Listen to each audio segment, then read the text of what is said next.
Dajjal akan turun ke Mirkona, nama sebuah lembah, dan mayoritas pengikutnya adalah kaum wanita.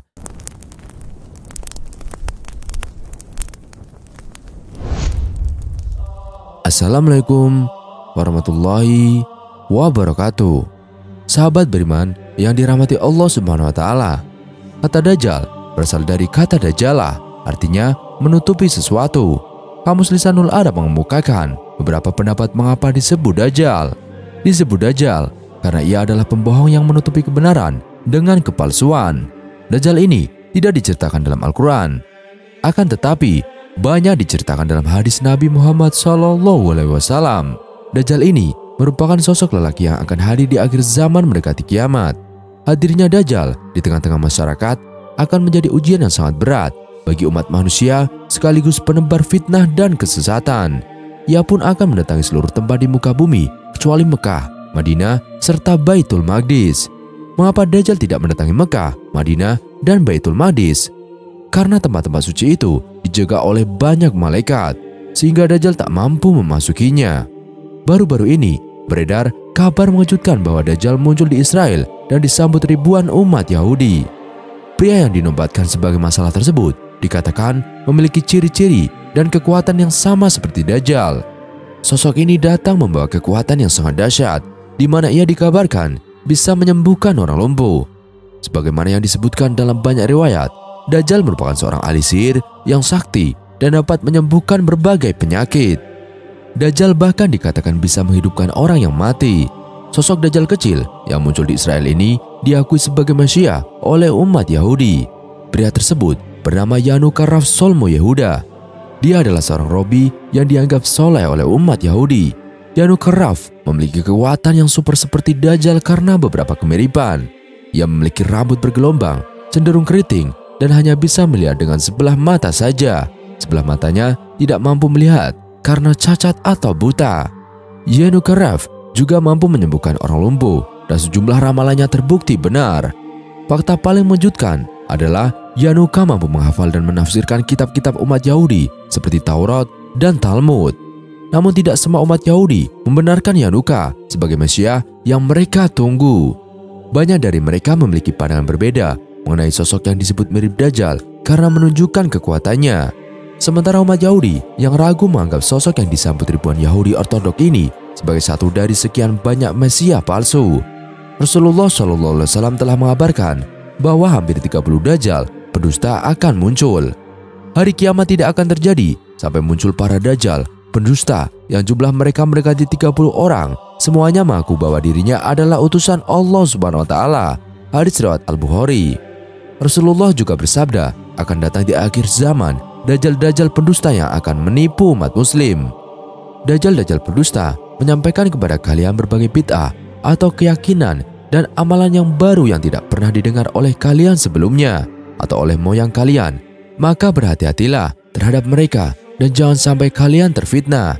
Hadis riwayat Ahmad. Rasulullah SAW telah mengabarkan bahwa di akhir zaman akan muncul orang-orang yang berbicara tentang agama tanpa ilmu atau dalil hanya bersandarkan pada hadis dusta atau palsu. Isi perkataan mereka sangat aneh dan tidak pernah didengar oleh orang-orang soleh terdahulu. Dajjal merupakan salah satu tanda besar dari datanya hari kiamat. Dajjal digambarkan seorang manusia berambut keriting dan buta sebelah matanya. Dajjal juga terkenal sebagai manusia yang hebat dalam tipu daya hingga banyak umat muslim mengikuti jejak langkahnya. Dajjal terbesar akan muncul dari persembunyiannya pada akhir zaman. Ia keluar setelah mendengar kaum muslimin berhasil menaklukkan Konstantinopel, sebuah kota kerajaan Romawi. Tempat keluarnya Dajjal adalah daerah Khurasan, yaitu suatu kota yang berada di tanah Persia atau yang sekarang lebih dikenal dengan Iran. Dajjal akan muncul dari wilayah Asibihan atau ada yang menyambut juga Isfahan atau Khurasan, sebuah wilayah yang terletak di ujung timur laut Iran. Belakangan ini, dunia juga dikejutkan oleh kemunculan hingga 3 tanda kiamat dari kepercayaan yang berbeda di Israel. Diketahui, tanda akhir zaman telah dituliskan di setiap kitab suci yang diakui oleh dunia. Lantas, apa saja 3 tanda kiamat yang menggemparkan tersebut? Berikut penjelasannya dikutip dari berbagai sumber. Sapi merah. Pertama, lahirnya sapi merah di Israel pada 2018 lalu.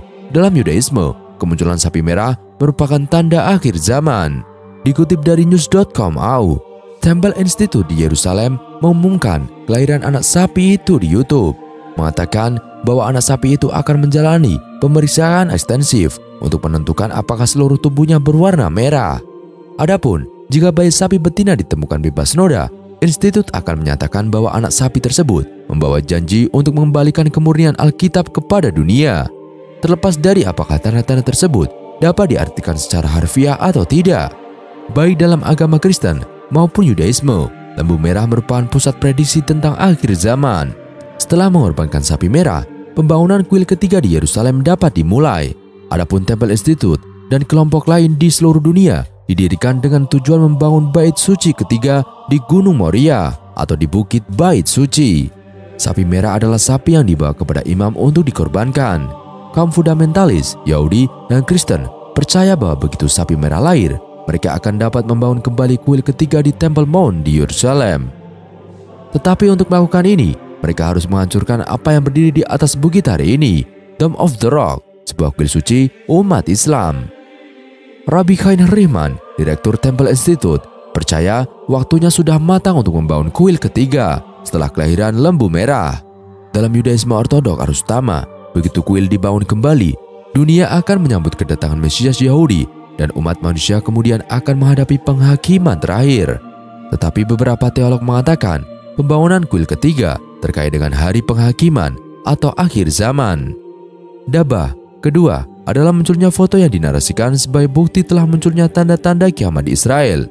Foto itu memuat gambar hewan yang menjadi salah satu tanda kiamat, yakni dabah. Namun, berbeda dengan kasus sapi merah yang benar-benar lahir dan teliti, kemunculan dabah ini ternyata merupakan hoaks yang menyebar di dunia maya. Foto yang dinarasikan sebagai kemunculan dabah rupanya hasil dari tangkapan layar atau screenshot sebuah video yang berjudul The Mexican Mole Lizard, Animal of the Week dari Ben G. Thomas. Hewan yang disebut dabah itu adalah Mexican Mole Lizard, kadal tanpa kaki. Mexican Mole Lizard memiliki nama ilmiah Bipes biporus yang habitatnya di air. Melansir laporan National Geographic, Viper biporus sering ditemukan di Baja California atau semenanjung Meksiko. Kadal tanpa kaki ini biasanya berada di bawah tanah, jarang terlihat di permukaan, panjangnya mencapai 25 cm. Sehingga dapat disimpulkan jika objek yang diunggah tersebut bukanlah foto dabah. Dilansir dari Detiknet, narasi tersebut menyesatkan karena tidak sesuai dengan yang sebenarnya. Dalam agama Islam, dabah diyakini sebagai salah satu tanda datangnya kiamat besar atau kiamat kubro. Kemunculan dabah sebagai tanda hari kiamat dinukil dari salah satu riwayat hadis yang diceritakan Abdullah bin Amr. Masyarakat muslim meyakini dabah memiliki ciri-ciri sejenis binatang melata, hewan berbulu dan berambut, memiliki 4 kaki.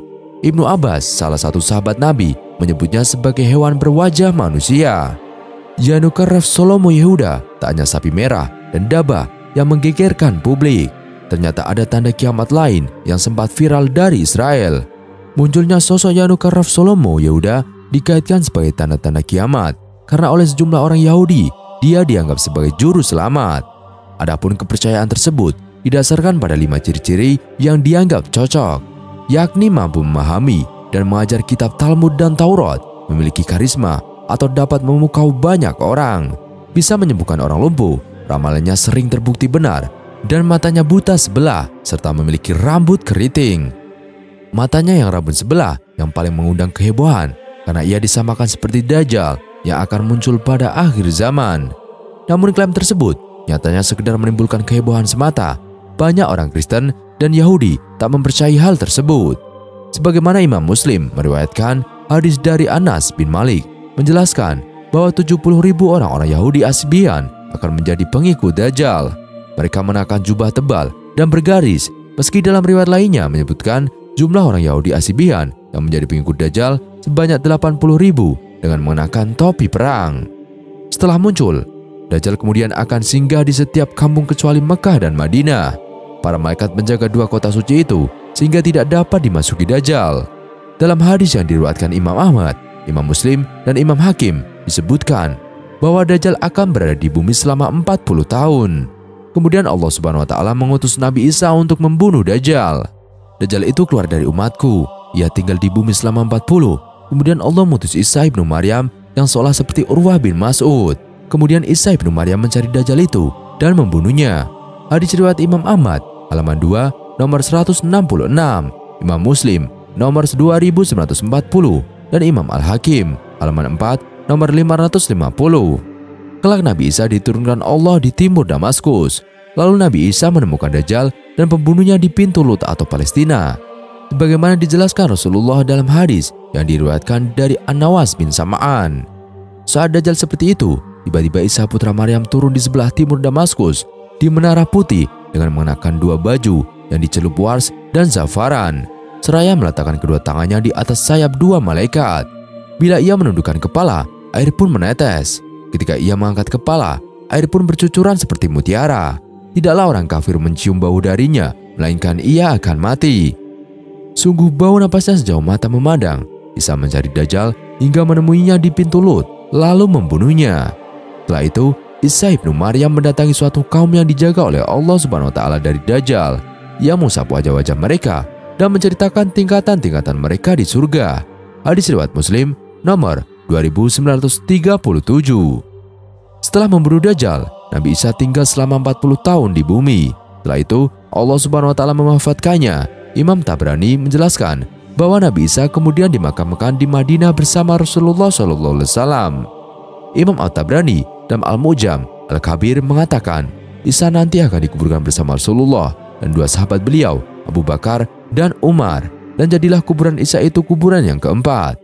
Pembunuhan terhadap Dajjal, Rasulullah menyatakan bahwa selepas berhasil membunuh Dajjal, Isa ibnu Maryam tinggal di bumi selama 40 tahun. Apa itu Dajjal? Sebelum melihat ciri-ciri Dajjal, mari pahami dulu arti dan makna dari namanya. Kata Dajjal sendiri berasal dari bahasa Arab, Dajjala, yang berarti mencampurkan, mengacaukan, dan membingungkan. Namun bukan hanya itu saja pengertiannya.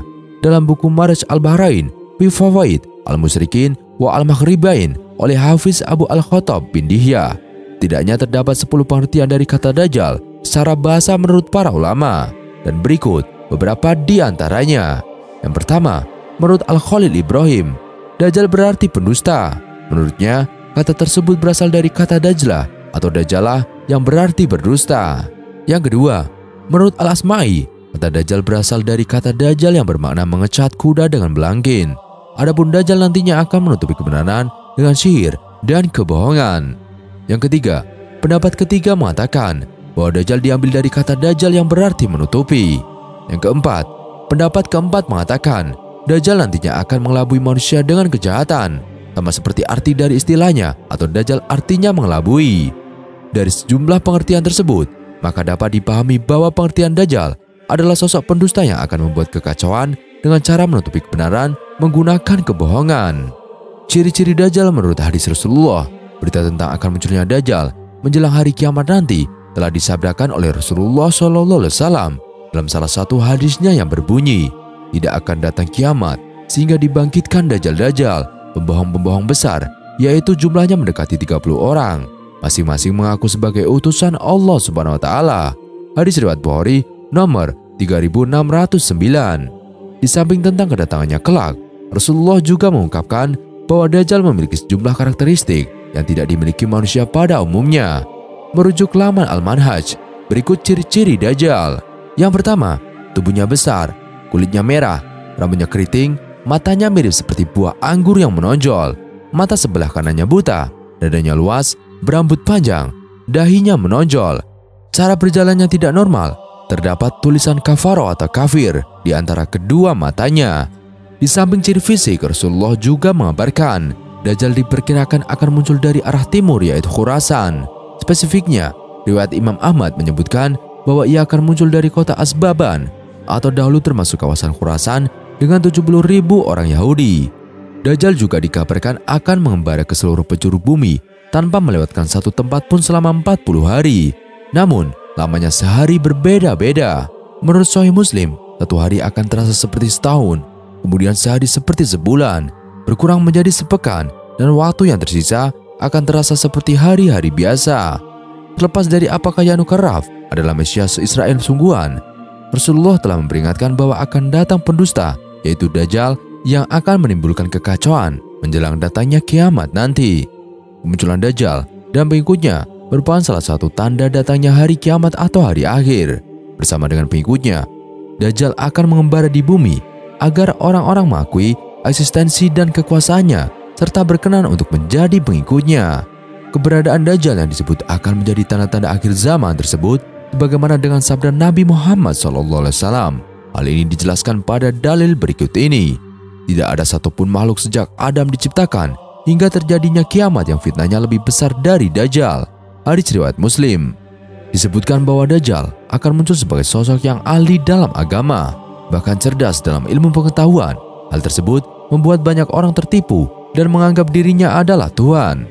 Kecerdasan dan tipu muslihatnya itu membuat Dajjal memiliki sejumlah pengikut dalam beberapa kelompok.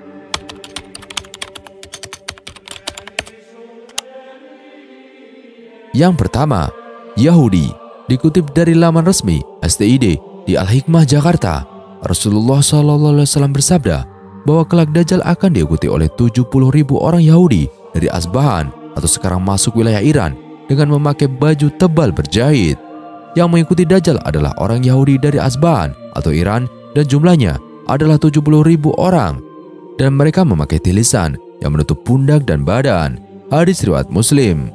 Hal ini sebagaimana firman Allah Subhanahu wa taala dalam surat Al-Maidah ayat 64. Setiap mereka menyalakan api peperangan, Allah memadamkannya, dan mereka berusaha menimbulkan kerusakan di bumi, dan Allah tidak menyukai orang-orang yang berbuat kerusakan. Ayat tersebut tengah membicarakan tentang bangsa Yahudi, suatu bangsa yang digambarkan Allah Subhanahu wa taala sebagai bangsa yang suka membuat kekacauan di muka bumi dari zaman dahulu hingga sekarang. Yang kedua, setan dan jin. Dalam hadis riwayat Amr bin As disebutkan sabda Nabi bahwa di laut ada setan-setan yang dipenjara oleh Nabi Sulaiman yang kelak akan keluar membacakan sesuatu kepada manusia. Hadits riwayat Muslim. Kemungkinan waktu keluar setan dan jin tersebut adalah saat Dajjal muncul. Dalam sebagian riwayat disebutkan bahwa kelak setan-setan akan berjalan di bagian depan Dajjal yang menyebarkan fitnahnya di berbagai negeri dan kota yang dimasuki Dajjal. Yang ketiga, kaum Khawarij. Kaum Khawarij merupakan kelompok yang mudah mengkafirkan orang lain karena tidak segolongan dengan mereka. Kaum ini digambarkan sebagai orang-orang yang dungu, tidak mengetahui dengan baik ajaran-ajaran Islam yang benar, memahami Islam dari lahiriahnya saja, gampang mengkafirkan orang tanpa dasar ilmu, dan lain sebagainya yang menggambarkan kepandiran mereka. Orang seperti ini kelak akan menjadi pengikut setia Dajjal. Adapun kelompok atau kaum Khawarij ini dikisahkan dalam sebuah hadis berikut ini. Akan keluar di akhir zaman sekelompok kaum yang pengalamannya kurang atau pemahaman agamanya sedikit, akalnya bodoh. Mereka mendengung-dengungkan ucapan terbaik yang ada di muka bumi ini. Mereka membaca Al-Quran namun tidak melewati tenggorokannya. Mereka melesat dari agama sebagaimana anak panah melesat dari hewan sasaran. Hadis riwayat Bukhari. Yang keempat, pengikut hawa nafsu. Orang-orang yang tidak bisa menahan nafsu disebut telah menjauh dari norma agama yang berlaku. Perkara ini sudah ditentang keras dalam ajaran agama Islam. Bahkan dari Abdullah bin Muhammad bin Aqil dan mendengar Jabir radhiyallahu an berkata bahwa Rasulullah SAW bersabda, sesungguhnya perkara yang paling aku takuti pada umatku adalah munculnya perilaku kaum Lut. Hadis riwayat Tirmizi. Nomor 5, orang maksiat. Umat Nabi Muhammad SAW yang kerap melakukan perbuatan tercela disebut akan menjadi kelompok orang yang mudah menjadi pengikut Dajjal. Mereka ini adalah orang yang suka bermaksiat, tidak mau berpuasa, mengabaikan panggilan azan, meninggalkan sholat, dan pemakan harta riba. Yang keenam, wanita akhir zaman. Wanita akhir zaman disebut sebagai wanita yang memiliki keimanan paling lemah di bumi. Sebagaimana disebut dalam salah satu riwayat hadis, dinukil dari hadis Ibnu Umar, Rasulullah SAW bersabda, Dajjal akan turun ke Mirkona, nama sebuah lembah, dan mayoritas pengikutnya adalah kaum wanita. Sampai-sampai ada seorang yang pergi ke istrinya, ibunya, putrinya, dan saudaranya, dan bibinya kemudian mengikatnya karena khawatir keluar menuju Dajjal. Hadis riwayat Ahmad. Diceritakan pula, orang-orang akhir zaman mengikat wanita di keluarganya pada tiang agar tidak mudah pergi menjadi pengikut Dajjal. Wallahu a'lam bishawab. Semoga kita semua tidak termasuk ke dalam kelompok orang-orang pengikut Dajjal. Amin amin ya robbal alamin. Sekian video kali ini, kurang lebihnya kami mohon dimaafkan. Yang benar datanya dari Allah Subhanahu wa taala. hilaf atau keliru, datanya dari saya pribadi. Wassalamualaikum warahmatullahi wabarakatuh.